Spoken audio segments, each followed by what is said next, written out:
কৰাৰ যি সুযোগ দিলে তাৰ বাবে আয়োজকসকলক আমাৰ বাসন্দ শংকৰ হৰি ভকতৰ জানা যেন কল্পতৰু বুলি যি শব্দ কোৱা হৈছে, কল্পতৰু বুলি এটা কথা আমি আচলতে জ্ঞান হ'ব পৰাই জানিছিলো যে স্বৰ্গৰ এজোপা বৃক্ষ, যেতিয়াই যি বিচৰা হয় এই বৃক্ষৰ পৰা পোৱা যায় বা এই বৃক্ষই আমাক দিয়ে, দান দিয়ে। মহাপুৰুষ শ্ৰীমন্ত শংকৰ গুৰুজনাক মাধৱ পুৰুষে কল্পতৰু বুলি কৈছে যে আমাৰ ভকতৰ তেৰা কল্পতৰু। শংকৰ গুৰুৱে কি কৰিছিল এইখিনি জনাটো আজিৰ দিনটোৰ কাৰণে আপোনালোকৰ ভাল, সেইকাৰণে মই কথাখিনি ক'ব বিচাৰিছিলো। কিন্তু সত্যাসন্ধা আৰু অনুধৃতিত্ব বন গঞা। সত্যাসন্ধাই কেঁচুৱা শংকৰক এৰি তেওঁ মৃত্যুমুখত পৰিছিল।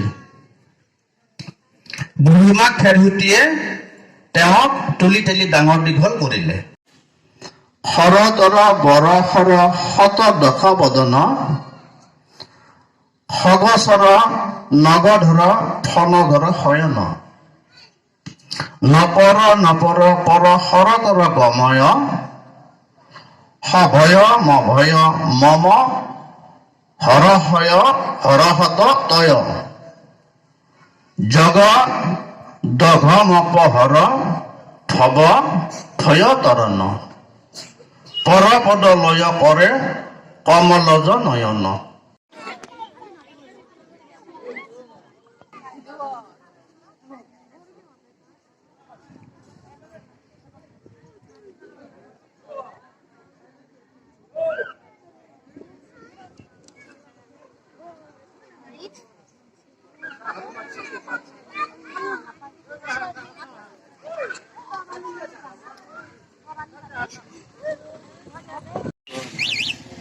আমার কন্ট্যাক্ট হিসাবে বন্ধুত্ব কার্যসূচী আমি আরম্ভ করি। আন্দোলন আয়োজন লগতে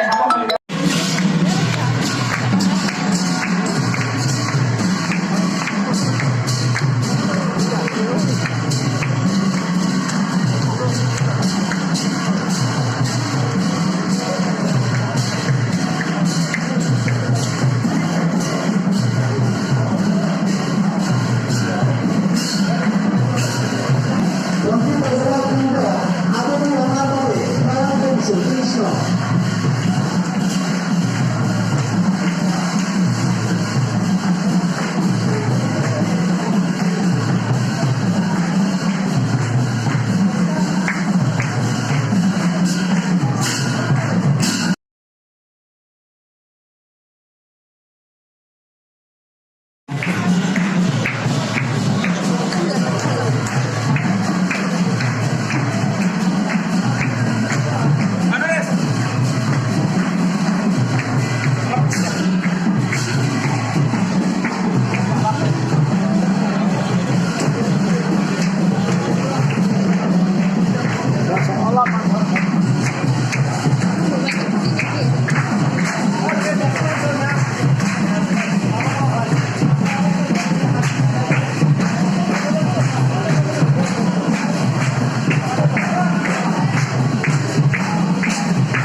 যাক সমস্ত লোক হবে জানি বহি বন্দনার মাঝে গুরুর সমস্ত গুণান কীর্তন কর হে লোক হব ওহি পরম গুরু কসমরে হেহি বন্দনা কর তাক দেখ শুন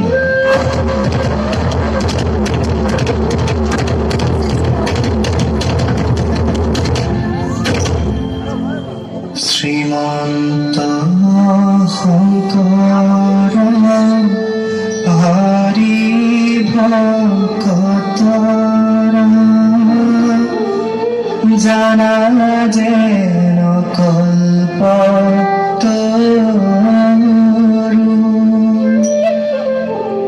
তাহান্ত বিনাই নাই নাই নাই আমাৰ পৰম গুৰু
আমাৰ হৰি ঘৰ